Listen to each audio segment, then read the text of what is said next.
Hello, সকলকে অনেক অনেক শুভেচ্ছা। যাই হোক, আজকে আমি পৌঁছে গিয়েছি আলিপুরদুয়ার ডিস্ট্রিক্টের তথা আলিপুরদুয়ার ফালাকাটা রোড এর তোরসা ব্রিজ, মানে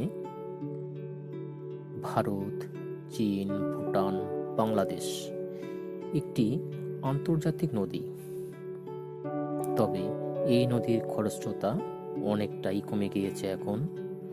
যদি আজ থেকে আমরা কয়েক বৎসর আগে ফিরে দেখি, সে সময় একটি ভয়ঙ্কর অবস্থা ছিল। কোনো কমিউনিকেশন ছিল না, যাত্রীদের অনেক সমস্যায় পড়তে হতো।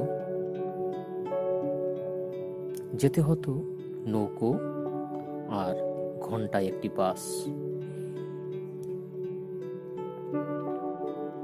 এর উপর ভরসা করেই যাত্রীরা এপার ওপার করতে পারত।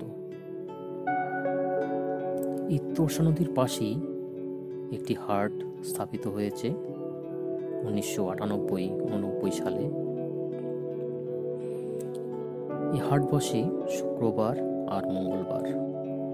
পাশে রয়েছে ঘাটপাড়, শালকুমার মোড়। সেই মোড় ধরেই আমরা পৌঁছে যেতে পারি জলদাপাড়া।